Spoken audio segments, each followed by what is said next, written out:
नमस्कार, स्वागत करता हूं मैं आपका इस इंटरव्यू में, जहां मैं श्री अर्जुन सिंह जी के साथ बैठा हूं, जो पिछले 32 साल से स्पोर्ट्स की फील्ड में और पिछले 20 साल से tug of war federation of India के सीनियर रेफरी हैं। तो इसके साथ मैं बता दूं, ये कई देशों में खेल के संबंधित बाहर जा चुके हैं, जैसे कि नेपाल, साउथ अफ्रीका, चाइना आदि। तो इसी के साथ में श्री अर्जुन सिंह जी के साथ अपने सवालों का सिलसिला जारी रखता हूँ। तो श्री अर्जुन सिंह जी, जैसा कि हमको पता है, पिछले 32 साल से आप स्पोर्ट्स की फील्ड में हैं और पिछले 20 साल से आप रेफरीशिप कर रहे हैं। तो आपको इसकी प्रेरणा कहाँ से मिली और आप कहाँ से उत्तेजित हुए? इसकी शुरुआत कैसे हुई? देखिए, पहले तो मैं आपको बता दूं कि हमारी tug of war federation of India पिछले 70 सालों से अनवरत कार्यरत है। इसमें मेरा पदार्पण लगभग 1988 को हुआ, जिसमें पहली चैंपियनशिप आगरा स्टेडियम में हुई, जिसमें मैंने टेबल ऑफिशियल का वर्क किया था। उसके पश्चात कई वर्षों तक अपने ही देश के कई हिस्सों में हम गए, जैसे कटक है, उड़ीसा है, आपके इलाहाबाद उत्तर प्रदेश है, आपके महाराष्ट्र में कई जिलों में हम चैंपियनशिप करने जाते थे। तो उस समय पर हमको कोई एड नहीं मिलती थी, किंतु ये 1928 में भी ओलंपिक में था। उसके पश्चात उससे ओलंपिक से हटा और अब पुनः ओलंपिक में शामिल होने की प्रक्रिया शुरू हो चुकी है।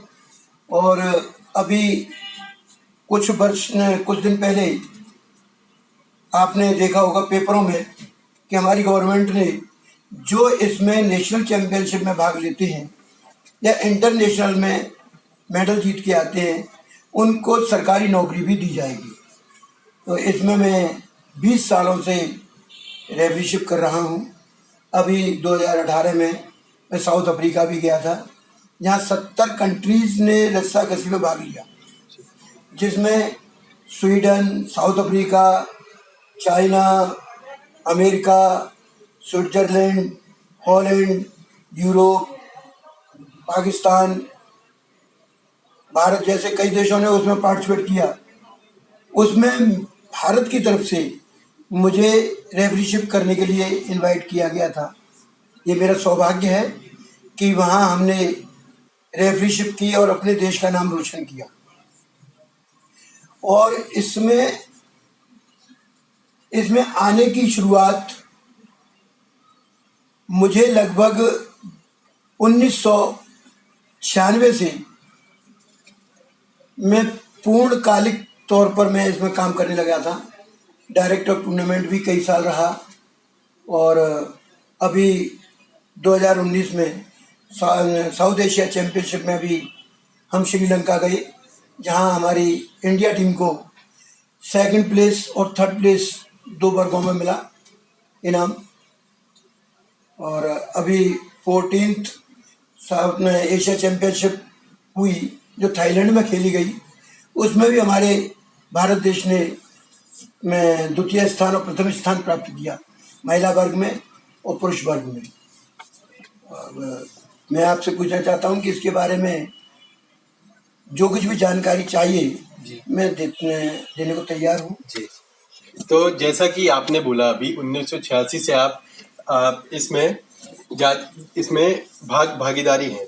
तो आप जब भी इस देश से जब भी आप रेफरीशिप के लिए बाहर गए थे, तो आपको कभी लगा कि आपके साथ भेदभाव हो रहा है, या फिर आपके लिए कभी हुआ कि ये मैं इंडिया से हूँ, ये सामने वाली टीम पाकिस्तान से है, तो इसके बाद मुझे ऐसा अलग सा महसूस कराया जा रहा है? और इसी के साथ मेरा एक सवाल और जुड़ा हुआ है, आपका पसंदीदा खेल कौन सा और किस टीम का रहा? हालांकि आप इंडिया की तरफ से भी जाते हैं, तो आपको क्या लगता है कि अन्य देशों में कौन सी टीम क्या रही? आपका पूछना बहुत सही है। हम जब अपने देश से छोड़ करके दूसरे देशों में जाते हैं, तो हमारा भी मन करता है कि यहाँ के देश का माहौल कैसा है और हमारे साथ व्यवहार कैसा है।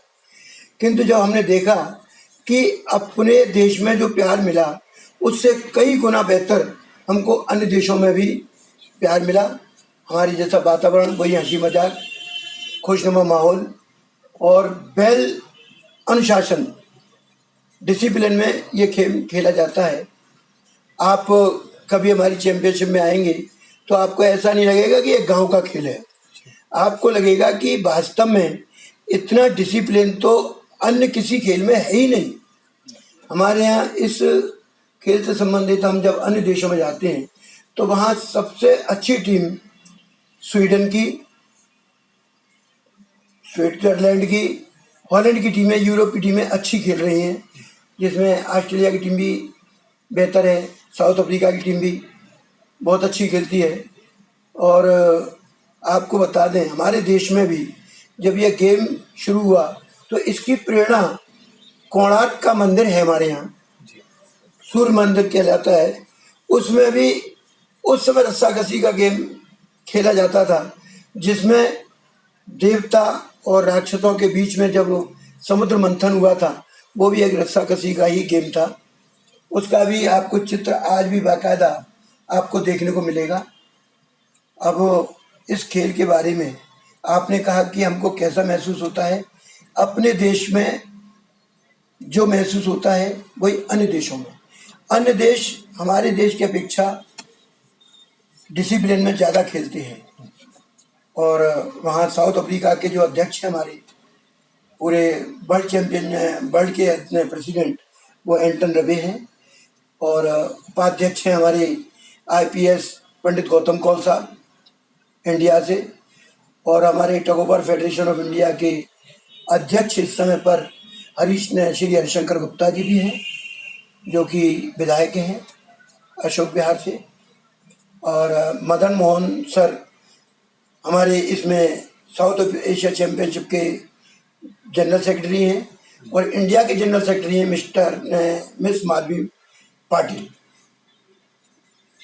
इसमें आपको दूसरी चीज भी बता दूं, कई नियम हैं जिसके बारे में मैं आगे बताऊंगा, और आपका कोई क्वेश्चन हो वो मुझे पूछिए। ठीक है, तो मैं इसी के साथ अगले सवाल की ओर बढ़ता हूँ। तो ये खेल खेलते समय काफी लोगों से सुना जाता है कि ये रस्साकसी जो है, टग ऑफ वार, काफी आम गेम है, बस रस्सी खींचनी है और चले आना है, पैर लड़ाना है और चले आना है, रस्सी को अपनी कमर पे बांधना है और चले आना है। तो आप इसके संबंध में क्या बोलना चाहेंगे कि लोग मतलब इसको इतना हल्के में क्यों लिया जाता है?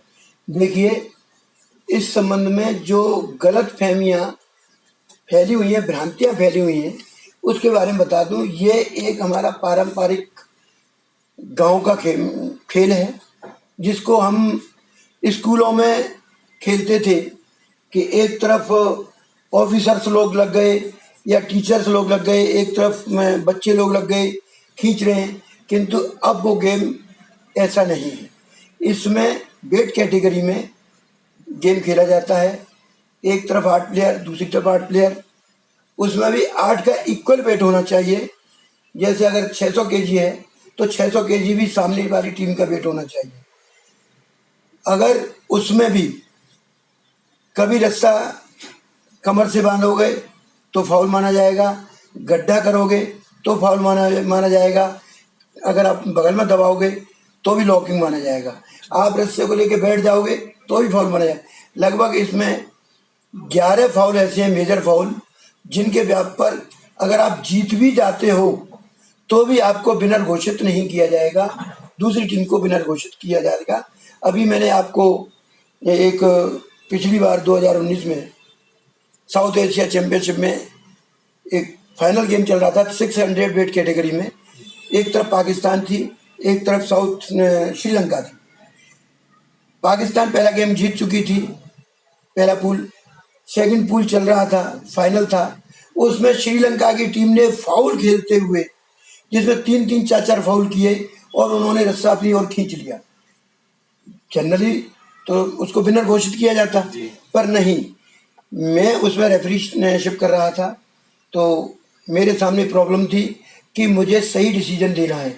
मैंने उसमें सही डिसीजन देने के लिए वो वीडियो देखी, उसमें सबको उनको बताया कि आपने इसमें 4 फाउल किए, 3 फाउल किए, अतः आपने रस्सा तो खींचा किंतु बेईमानी से फाउल खेल के, इसलिए ये पूल विनर बाई पाकिस्तान को दिया जाता है। जबकि पाकिस्तान से हमारे पारंपरिक संबंध अच्छे नहीं है, पर उस समय पर संबंध नहीं देखे जाते, उस सब पर डिसीजन देखा जाता है, अनुशासन देखा जाता है। गेम्स में सब बराबर के होते हैं। ठीक है, इसी के साथ मैं आखिरी और उत्तम सवाल आपसे पूछना चाहूंगा। आप इतने सालों से इस खेल में रेफरीशिप करे आ रहे हैं और आगे भी बतौर करते रहेंगे, तो इस गेम को क्या लगता है आपका, इस खेल का विलुप्त होना क्या मुमकिन है या फिर ये गेम चलता रहेगा? देखिए, इस गेम का विलुप्त होना तो नामुमकिन है। अब तो ये उस रेस में आ चुका है। अभी आपने पिछले 15 दिन पहले एक मेरे पास उसकी कटिंग भी रखी है, उसमें कटिंग में आप देखोगे तो भारत सरकार ने इस गेम को 20 गेमों में शामिल कर लिया गया है, जो कि